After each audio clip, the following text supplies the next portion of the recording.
Hello everyone, welcome to the RPGames YouTube channel. My name is Ralph and this is the third time I'm trying to record this video. I've had a bunch of audio issues. First time I didn't record the gaming audio. Second time I had some weird echo popping up in the middle of the recording. So here we go. Third time's a charm, as they say. This is Pathfinder Kingmaker. And I'm very excited because it's the very first Let's Play series on the channel, the very first role-playing game on the channel, and let's get into a new game. And this is something new. I haven't seen this screen before, but it seems there is a DLC which I don't have yet. So let's take the main story and we can choose a difficulty, and I'm just gonna pick challenging. Now I had a poll up on my website asking the internet which role-playing game you would like to see me play, and Pathfinder Kingmaker was the winner of that poll, followed by the good all-time classic Baldur's Gate and The Witcher. And The Witcher is something that I voted for myself actually, because it's a game I would really like to get into. But first we're gonna play some Pathfinder Kingmaker, and we are going to create a new character. I'm going with a custom image, which will reveal immediately what I'm going to play. I've been looking into the game a little bit, more specifically on the companions, and at first I was thinking maybe there's a dedicated magic user that is missing from the companions. Or I could play a fighter, but there's already Amiri, the iconic barbarian character, and there is a fighter called Valerie. So why not go for a bit of a mix of both? And I figured I'd play a druid. Then I can wade into combat if I want to, in beast form, or in wild shape as it's called. And I can stay back and cast spells as well. I have a custom portrait, and I'm going to upload that one first. And here we are back with the custom artwork.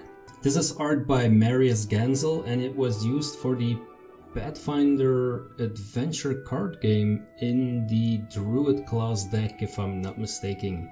So I will be playing a Dwarven Druid.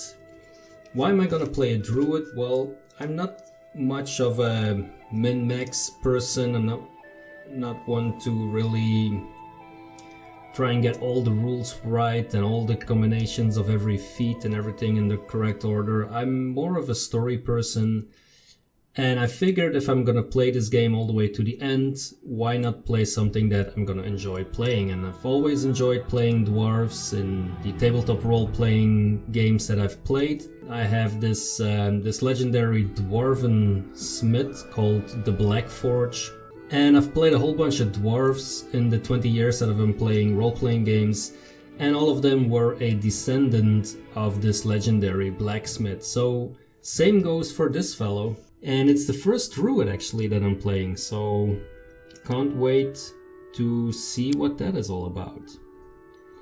Now, I'm not going to assume that everybody is familiar with the Pathfinder rule set. I'm not going to assume that everyone is familiar with all the classes and races. So I will be reading a good amount of text. Same goes for in-game actually, when we're playing. There is also a good amount of text to be read there, so I'm going to try and immerse myself as much as possible into the world, and I'm going to try as much as I can to explain the rules. Like I said, I'm not much of a rules person, but I know at least the basics of the Pathfinder rules system for the tabletop RPG, and from what I understand, they kept the rules quite close to the tabletop role-playing game, so we'll see. I am going to play a dwarf. Dwarves are a stoic but stern race, ensconced in cities carved from the hearts of mountains and fiercely determined to repel the depredations of savage races like orcs and goblins. More than any other race, the dwarves have acquired a reputation as dour and humorless craftsmen of the earth. It could be said that dwarven history shapes the dark disposition of many dwarves, for they reside in high mountains and dangerous realms below the earth, constantly at war with giants, goblins, and other such horrors. Dwarves are a short and stocky race, and stand about a foot shorter than most humans, with wide, compact bodies that account for their burly appearance. Male and female dwarves pride themselves on the length of their hair, and men often decorate their beards with a variety of clasps and intricate braids. A clean-shaven male dwarf is a sure sign of madness, or worse. No one familiar with their race trusts a beardless dwarf. #facts. Now what about clean-shaven female dwarves? What about that? Is that a sign of madness as well? I'm not sure. There are fantasy worlds where even the female dwarves have beards. Anyway, as a dwarf we have a number of racial traits, such as slow and steady, which means we have a base speed of 20 feet, but our speed is never modified by armor or encumbrance. So if I would play a human or an elf, for example, my base speed would be 30 feet, so we are a little bit slower. We have stability, which gives us a +4 racial bonus to their combat maneuver defense when resisting a bull rush or trip attempt while standing on the ground. We're a hardy race, which gives us a +2 racial bonus on saving throws against poison, spells, and spell-like abilities, and especially those last two seem very interesting to me. Having a bonus on saving throws against spells, that's always handy. We have a defensive training against giants, which gives us a +4 dodge bonus to armor class against monsters of the giant subtype. We have a hatred, a fierce hatred for orcs and goblinoids, and that gives us a +1 racial bonus on attack rolls against humanoid creatures of the orc and goblinoid subtypes because of our special training against these hated foes. We also have keen senses, which gives us a +2 racial bonus on perception checks. And this is actually very handy because whether you're playing Dungeons and Dragons or Pathfinder, at least in the tabletop role-playing game, I think perception checks are the most used checks in the game, so having a bonus on those is always handy. And then we have Dwarven Weapon Familiarity, which makes us proficient with battle axes, heavy picks, and warhammers, and we treat any weapon with the word Dwarven in its name as a martial weapon. So there are a number of weapon categories. For example, you have simple weapons, you have martial weapons, and you have exotic weapons.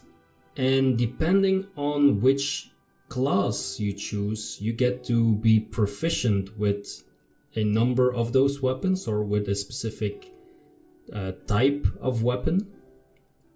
And for us as dwarves, we have like a familiarity with dwarven weapons. It makes sense, right? Makes total sense to me.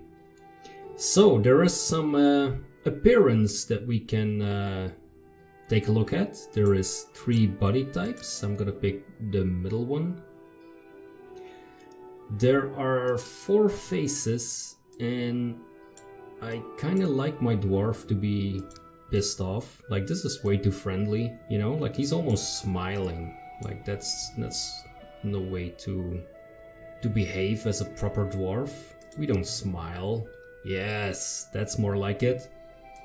Let's see the eyebrows. I think these eyebrows are more like the picture. So yes, I like it. It's nice and scowling. Alright, we have a bunch of hairstyles. Let me take a quick look here. This is more like my personal hairstyle here. But as a dwarf, I think I need a bit more hair. This is actually very funny if you're familiar with the Warhammer miniature game or the lore. They have a bunch of dwarves called slayers, and those slayers walk around with this huge orange mohawks. So it's pretty cool that you can play a slayer in the Pathfinder Kingmaker role-playing game. This is kind of like the the lazy slayer who didn't bother to spike his hair, you know. It's like, yeah, I could, but you know. I'm gonna go for not the bold one, this one. Alright, and then we have beards, very important. Yeah, that's a proper dwarven beard. That's no beard. That's no beard. This is a beard. It's a beginner beard. Ah, another proper beard. Ah! And this is madness. Madness, I tell you. Alright, we're gonna pick this one since it looks the most like our profile picture. And we're gonna go with not gray, but white. There we go. Let's get to the next. The class. So as I mentioned, we're gonna play a druid. There are a number of different druids that you can choose from, all with different abilities, but we're gonna just pick the regular druid. While some druids might keep to the fringe of battle, allowing companions and summoned creatures to fight while they confound foes with the powers of nature, others transform into deadly beasts and savagely wade into combat. Druids worship personifications of elemental forces, natural powers, or nature itself. Typically this means devotion to a nature deity, though druids are just as likely to revere vague spirits, animalistic demigods, or even specific awe-inspiring natural wonders. Alright, for a color scheme, this is a very nature-like color scheme, but of course I'm a dwarf, so I'm more of a mountain color scheme person, I guess. But I figure I'm going to go for a dark red, which is also maybe not really a mountain color scheme, but with a dark blue undertone. Because this was, like, there was a time long ago when I had a Dwarven Warhammer army, and this was their color scheme, red and blue, so I kind of like that. Alright, now as a druid we also have a number of abilities. In the middle of the screen here you see class progression, and it says level 1 up until 20. And you can tell that there are a number of abilities coming in at different levels. For example, Wild Shape Wolf is at 4th level. I'm not going to go through all of them right now, I will get to that when I level up. But I do want to take a quick look at the level 1 abilities, such as Spontaneous Summoning. A druid can channel stored spell energy into summoning spells that she hasn't prepared ahead of time. She can lose a prepared spell in order to cast any Summon Nature's ally spell of the same level or lower. So if I would have, for example, a Cure Light Wounds spell, and I'm in a combat and I don't need to cure spell for some reason, then I could just choose to get rid of the cure spell and instead cast a Summon Nature's Ally, so to summon a creature onto the battlefield that is fighting with me. The druid also gives us Nature Sense, which is a +2 bonus on lore nature checks. It gives us Detect Magic, which detects magical auras of active spells or artifacts, or of those that were active recently. It can identify the school of magic to which the spell belongs, and it's used in dialogues apparently in this game. So normally this is actually a spell that you have to cast, but it seems that there was a small change that they made for the game. We have also Nature Bond. At first level, a druid forms a bond with nature. This bond can take one of two forms. The first is a close tie to the natural world, granting the druid one of the following cleric domains: air, animal, earth, fire, plant, water, or weather. When determining the powers and bonus spells granted by this domain, the druid's effective cleric level is equal to her druid level. A druid that selects this option also receives additional domain spell slots, just like a cleric. She must prepare the spell from her domain in this slot, and this spell cannot be used to cast a spell spontaneously. The second option, and the one that we're gonna go for, is to form a close bond with an animal companion. Unlike normal animals of its kind, an animal companion's hit dice, abilities, skills, and feats advance as the druid advances in level. If a character receives an animal companion from more than one source, her effective druid levels stack for the purposes of determining the statistics and abilities of the companion. Most animal companions increase in size when their druid reaches 4th or 7th level, depending on the companion. So what I understand so far is that the beginning of the game is rather difficult, and that's why I want to choose an animal companion so that there is another body that can fight for me, basically. And I think there are some really cool choices to pick from.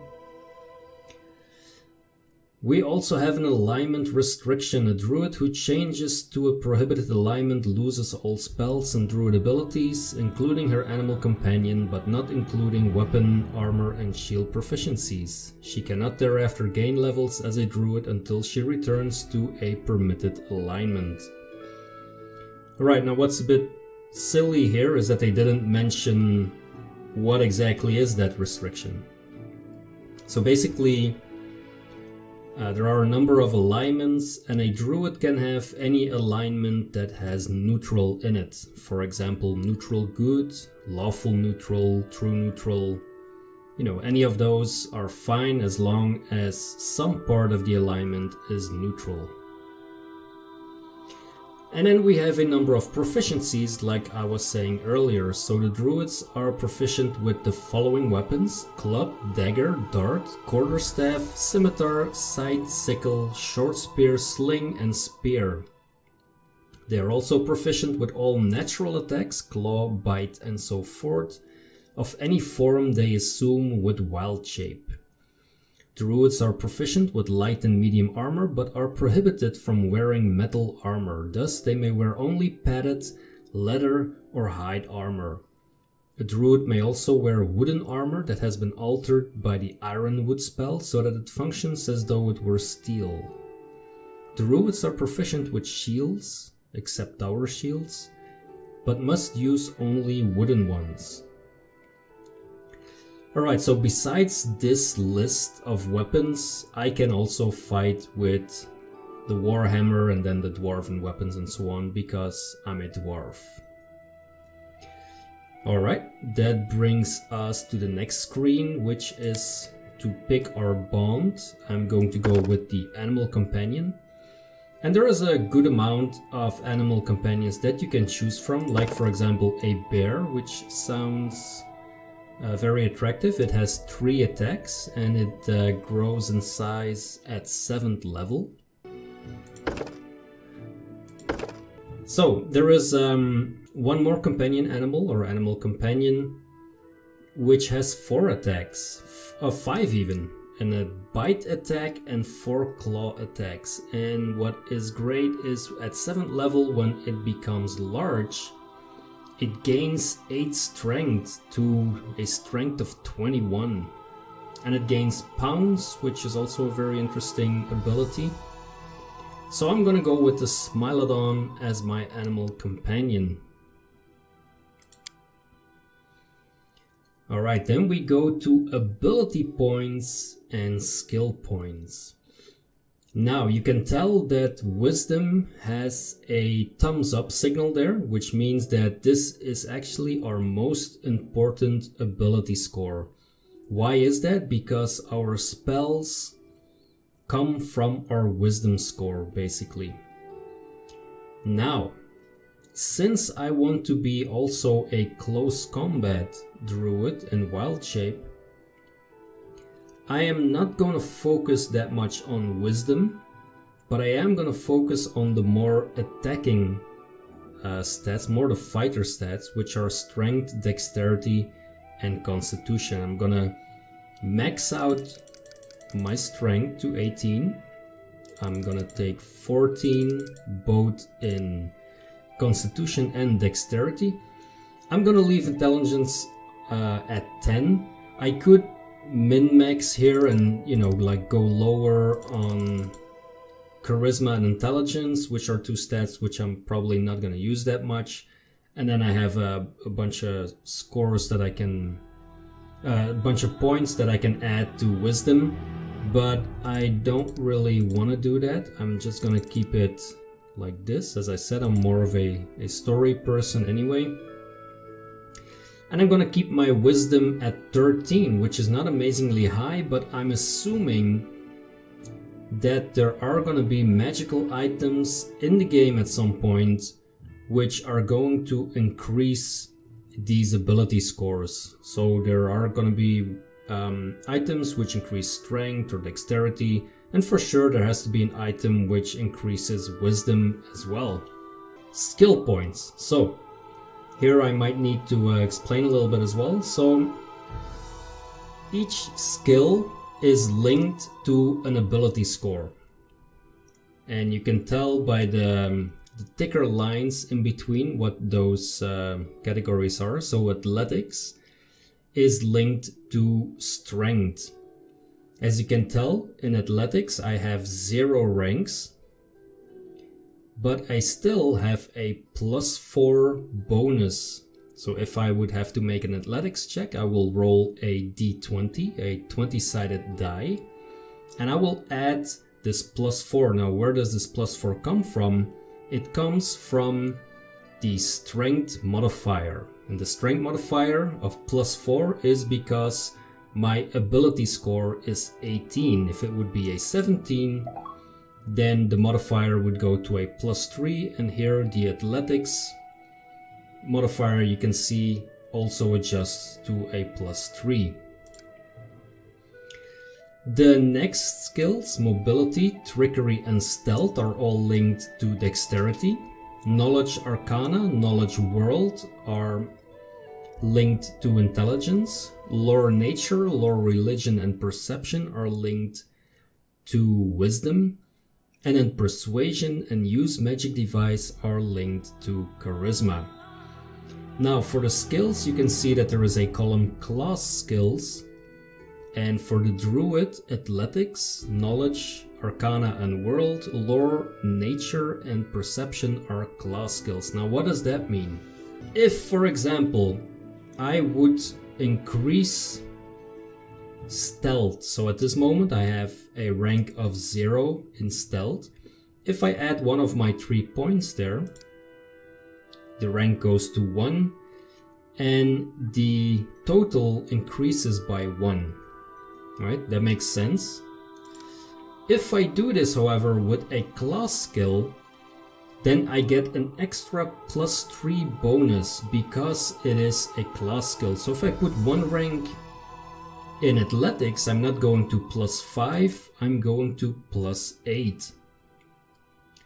This is because a druid is assumed to be good in these specific 5 skills.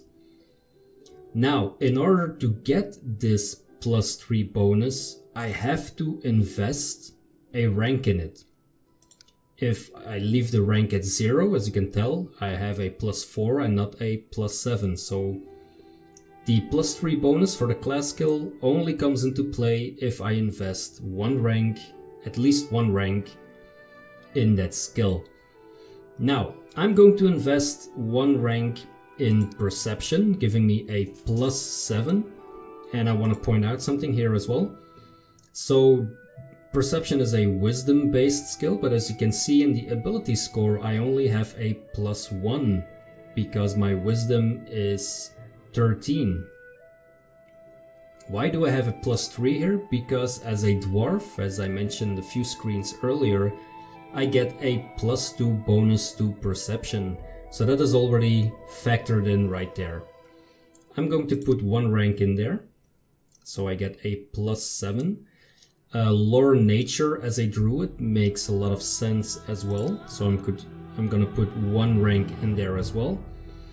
And then I have to pick between athletics, which I'm not gonna pick, and knowledge, arcana, and knowledge world. Now, arcana is magic, of course, but it's more arcane magic. There's two types of magic. There is arcane magic and there is divine magic, and a druid is using divine magic.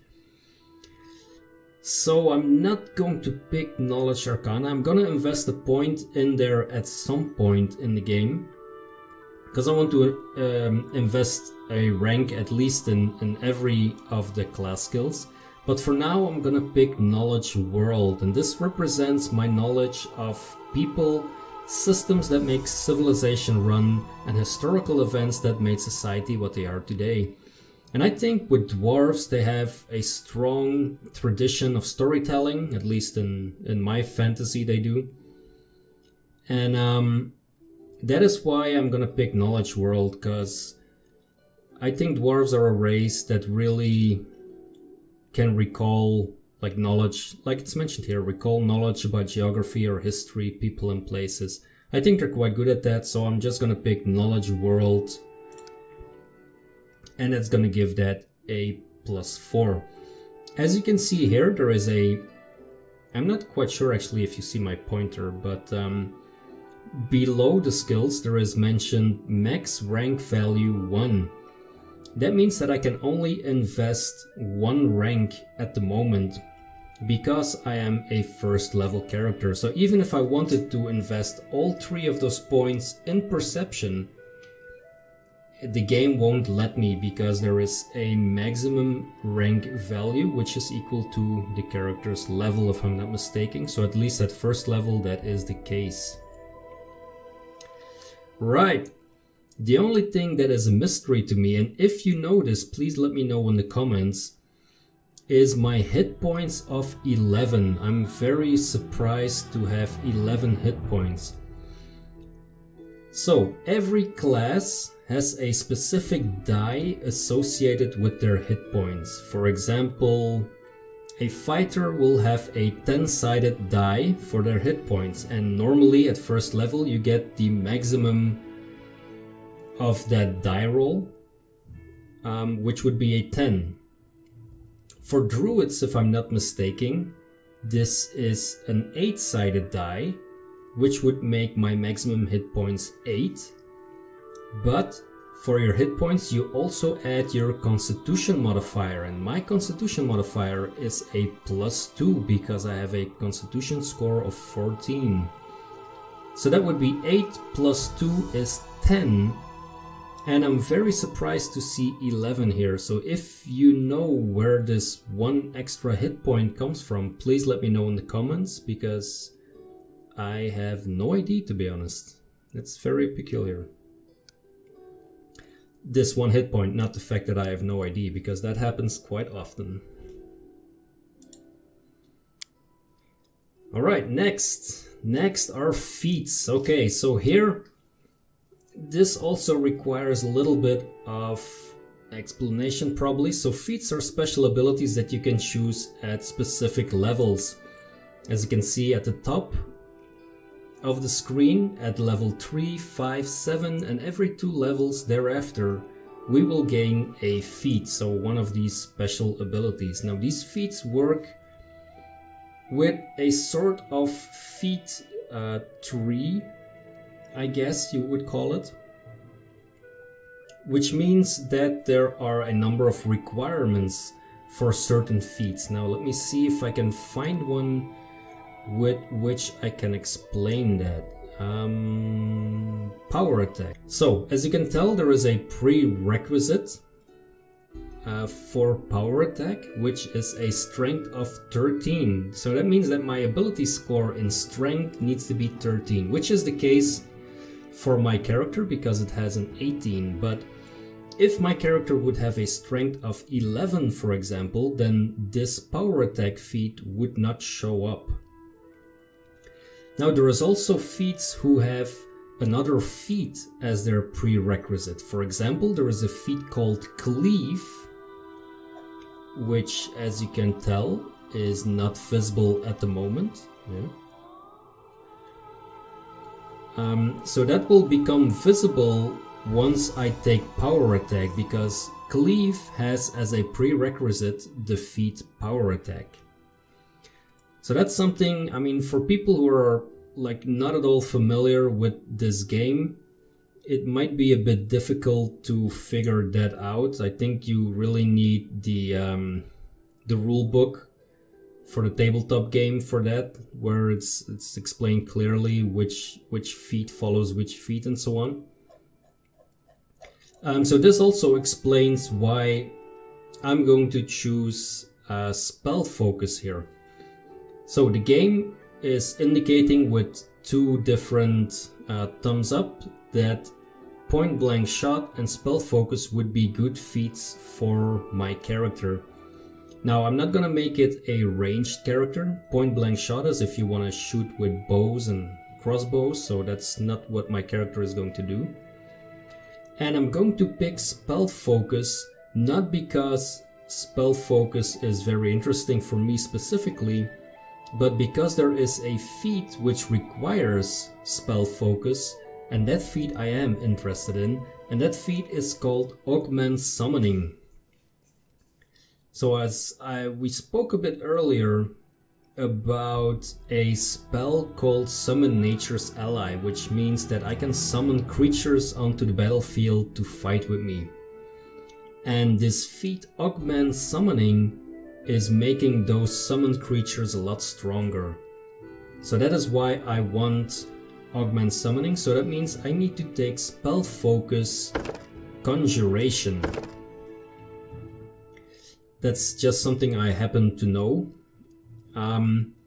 What would other feats be that might be interesting? Well, the power attack that we looked at earlier is going to be very interesting once I'm able to wild shape into wolves and bears and I don't know what other creatures I can wild shape into. But once I'm going into close combat, then power attack and a number of feats following that are going to be very interesting. What else might be interesting? Combat casting might be good. That gives a bonus on concentration checks. So if I'm casting a spell and, for example, like one of those hated orcs shoots at me with a bow and they hit me while I'm in the middle of casting my spell, then I need to make a concentration check to see if I can keep my mind focused on the spell instead of on the grievous wound that I have all of a sudden. So if I have combat casting, then I could have a +4 bonus on that concentration check to make sure that my spell goes off and it's not wasted. So that's always handy, I think. What else might be interesting? Improved initiative. So when you go into combat, when a battle starts, everyone involved in that combat rolls a d20 and adds their dexterity modifier. And that roll, that d20 plus your dexterity modifier, is what they call an initiative roll or an initiative check. Now, the higher you roll on that check, the earlier you go in combat. So if you roll, for example, a 19, then chances are that you're going to be first, or at least in the very first position to determine your action during that combat. If you roll a 2, then chances are that you're going to have to wait until all the others have taken their action before you can act. So improved initiative gives you a +4 bonus on that initiative check, so it helps you go earlier in a combat situation, which is always a good thing in my opinion. Alright, then there are things like Iron Will or Lightning Reflexes, which give bonuses to saving throws. what does that do? Saving throws. So for example, a will saving throw could be used if someone casts a spell. And to determine if that spell actually takes effect. So for example, imagine that someone wants to cast a spell on me, making me think that they are not my enemy, but instead they are my friend. For example, a spell like Charm Person. Then it could be that I have to make a will saving throw, which again means rolling a d20, which is used for pretty much every action in the game, rolling a d20. And then I have to add my will saving throw score. And if I roll higher than what the person casting that spell rolled, I think there is actually a specific stat for that. Yeah, there has to be a stat for that. It's not a roll in most cases, but anyway. So if I roll higher than that specific stat, then the spell does not take effect. Or, for example, with reflex saving throws, imagine that I step into a trap. Then it could be that a reflex saving throw allows me to only take half damage. So having a bonus on saving throws is always nice, so that's why Iron Will and Lightning Reflexes could be very handy as well. Power attack we already talked about, and I would say for the moment those are the main ones that I'd be interested in. But right now I'm going to pick Spell Focus, Conjuration. I hope me explaining is helpful for people who are not familiar with the rule set. I'm not an expert in the rules, but I have played the game a good amount, so hopefully that helps a little bit in explaining why I make certain choices.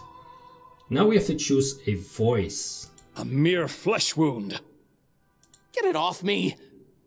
I shall not falter. This is my path. My skills exceed yours.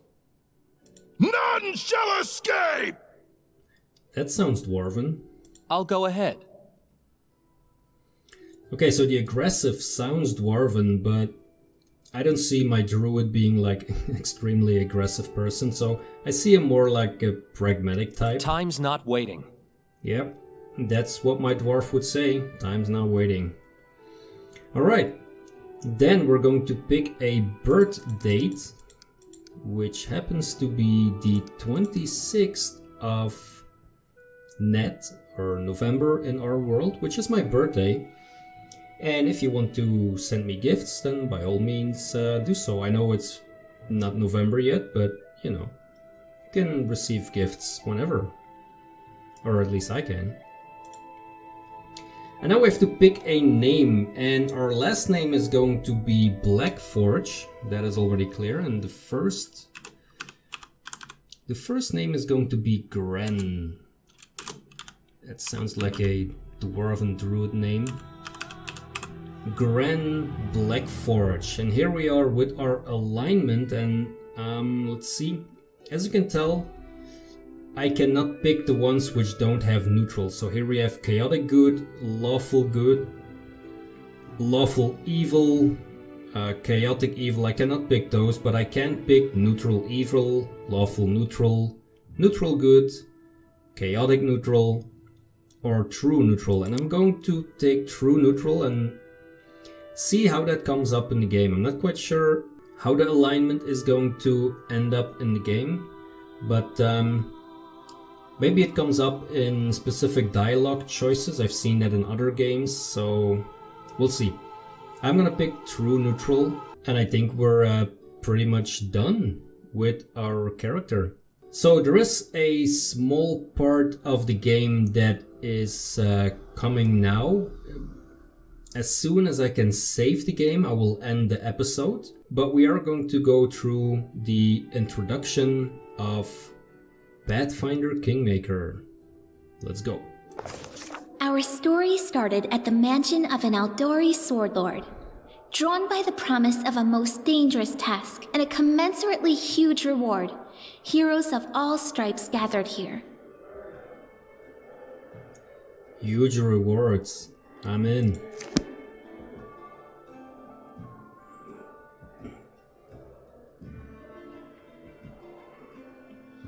Where are they? This is taking forever! They didn't even say what this was for, just that the Aldori were looking for heroes. Who are the Aldori anyway? Rich folk? Alright, so here we have Amiri, the iconic barbarian character.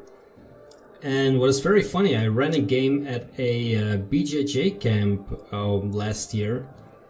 And I took some pre-made characters, and Amiri was one of them. And my friend Veronica played Amiri.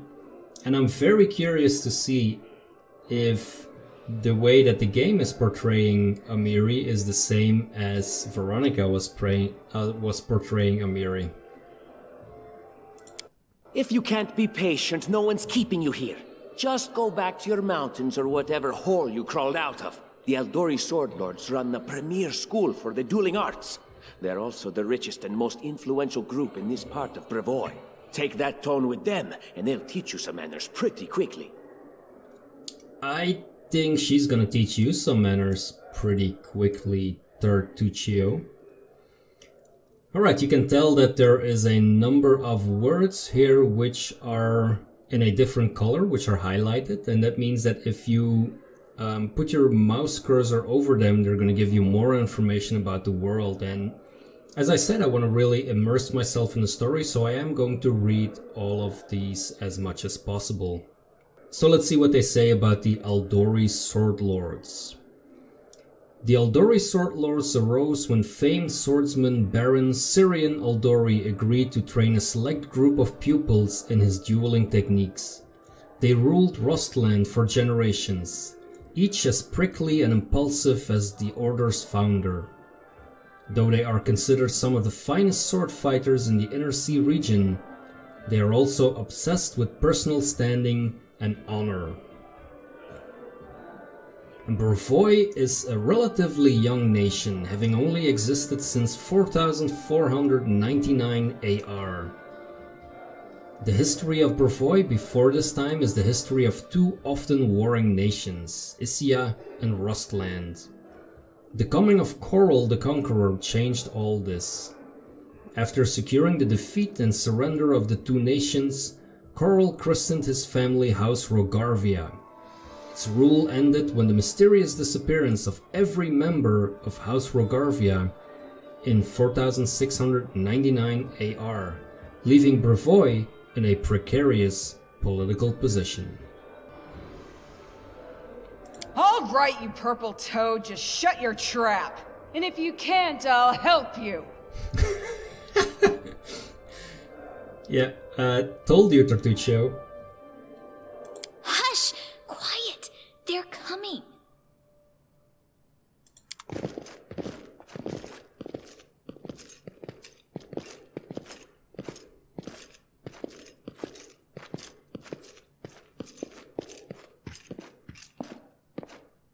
Greetings, everyone. I am Sword Lord Jamandi Aldori, and this is Lord Mayor Yosef Selimius of Restov. Welcome to my mansion. We thank you from the bottom of our hearts for responding to our call. You may be few, but that's unavoidable.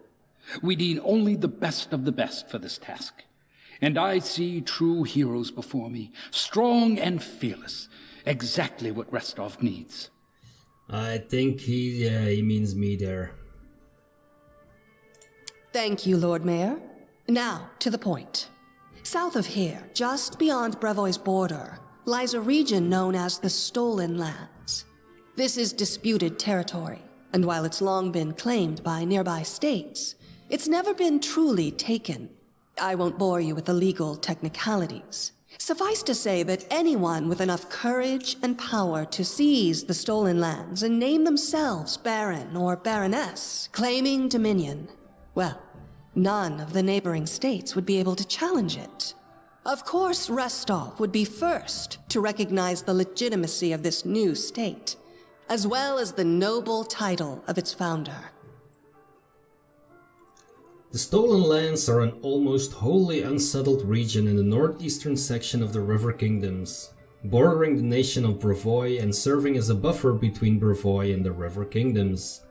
Traditionally the haunt of bandits and monstrous humanoids, the Stolen Lands are regarded as stolen by all nations along their border, even though none have ever been able to keep these realms under their control for long. Unfortunately, one serious obstacle stands between you and this title. A gang of bandits holds sway in the Stolen Lands. Their chief, who they call the Stag Lord, considers himself the rightful owner of these lands, and no one has yet been able to challenge his power. Bring me his head, and you'll be able to return to the Stolen Lands as their legal ruler. Any questions? Bring me his head, she says. It's a bit macabre. Why not just recognize this Stag Lord as Baron? That's a good point. As I see it, this Stag Lord already holds power over the region with confidence. Many noble bloodlines were started by bandits who just got lucky, weren't they? Perhaps because we do have standards to maintain. This room has seen many celebrations of adventurers, and even those who just got lucky. But giving a noble title to a bandit lord? That's one thing that's never happened here, and it won't while I still breathe. So you're helping us found the barony. What do you gain from such generosity? Don't ask stupid questions. Why should you even care? What they have to gain and why, that's for Lady Aldori and I to discuss. It's none of your concern. Your only concern is to swing your sword around, or whatever it is you do. I'm gonna let my Smilodon chew on you, smart Puccio. Of course we stand to benefit from this enterprise. But if you're concerned that we intend to rule your country from afar, using you as a front, well, please know that these concerns are unfounded. Let's just say that we have a strong interest in the region's stability. We have need of a ruling power we can negotiate with, not bandit gangs and monster hordes. What is that smell in the air? Is it the smell of unspoken words and political intrigue? Noticing you've heard her comment, she winks at you coyly. Now, there's a whole team of us. Who exactly will receive this Baron's title? I will, of course. I'm the leader of this team, after all. Don't worry, though. I'll make it worth your while to help me. Yes. You do that, Tartuccio. We haven't yet begun, and you already speak of divvying rewards. What makes you think we'll even succeed? There's little point arguing over who gains the title when we'll most likely lose our lives there. That's a bit of a bleak outlook on life you have there, Harem. You're a bit of a pessimistic type, aren't you? If I may please answer the question. She takes a long pause, waiting for the voices to die down as everyone directs their attention towards her. We believe you're all equally deserving of a noble title. Over the course of your expedition, it will be up to you as a team to decide which of you is best suited to rule. And what rewards can we expect exactly? And what reward would you seek beyond a noble title and your own lands? Well, a couple thousand YouTube subscriptions sound good to me. We'll absorb the costs of preparing and equipping your expeditions. Once you return victorious, Restov will also allocate you a significant sum to provide financial support for you to establish your country. Essentially, we'll help you build your capital. I hope such a reward is satisfactory. Well, it sounds satisfactory. Words, words, words. Significant, financial.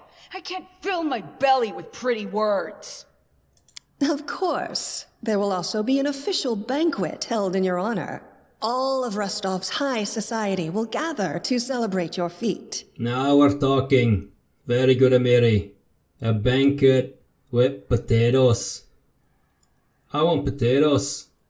Now you're talking. Ah, you see, we are like-minded. Alright, everything is clear as day. Excellent. You venture forth tomorrow. For now, you can take some time to get to know one another better. Or you can head straight to your guest rooms to get some rest. You'll find we've already prepared supplies for you there.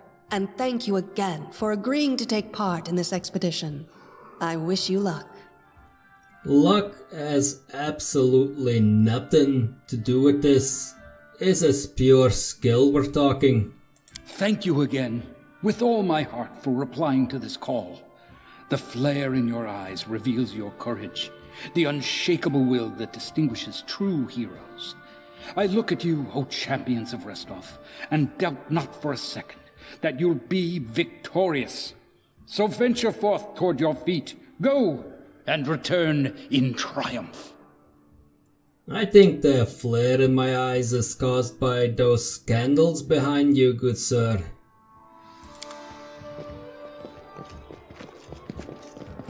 Hi, my name's Lindsay. I'm a bard, though this is my first real adventure. So, shall we go teach this stag lord a lesson? I'm Grenn Blackforge. Pleased to meet ya. Likewise. Actually, I also wanted to ask you something. Okay. How do you feel about this Tartuccio fellow? I think he's pretty obnoxious personally. He appointed himself head of the team, and he's just after the Baron's crown, or whatever it is barons wear. Doesn't matter. I don't like him. I think you should be team leader. When I first saw you, I couldn't help but think, now here's a real hero. Someone who'll be praised in poems and songs. This is the person I'll write my book about. Wait, a book? Damn, I should have led with that. Please, just let me explain. You know what the trouble with most heroes' biographies is? They're always written years later, based on the tales of, best case, people who saw things from the outside. Worst case, someone heard about it from their brother, who heard it from their friend, who heard it from their cousin, and so on, adding a new batch of lies each time. Every time I read about a heroic journey, I think to myself, why didn't they just bring a bard with them to write it all down properly? Breathe, Lindsay. Breathe. You're gonna run out of air. And then I thought, I could be that bard. I just needed to find a suitable hero and volunteer to follow along on their glorious adventure. A great plan, huh? And here we are, with a heroic journey lying before us. Who's going to be the hero? Some dwarf who keeps muttering about how we'll all die? Or maybe that horrific scythe lady? Or, God's forbid, Tartuccio? No way. You have an issue with dwarfs, or what? I don't like your tone. But, what about that barbarian? She looks pretty heroic. And she likes potatoes. I think her name's Amiri. Oh yeah, she's fantastic. You can tell she could tear a bear's head off with her bare hands, but she kind of scares me just a little. But, I mean, her sword's twice as big as I am. She could cut me down without even noticing. Just think on it a bit, all right? I'm sure you'll agree. I see what you did there. A bear's head and bare hands. But I don't scare you. I mean, my muscles are also twice as big as you. All right. I'm going to my room to write about tonight. See you in the morning. Yeah. Don't be scared, homie.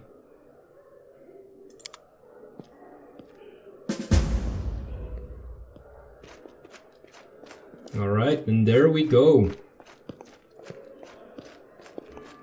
That is the end of the first episode of the Pathfinder Kingmaker role-playing game. I hope you've enjoyed it so far. I am super excited to get into this game. If you've enjoyed it, please hit the like button. If you want to see more, please subscribe to the channel. And thank you very much for watching. See you in the next episode.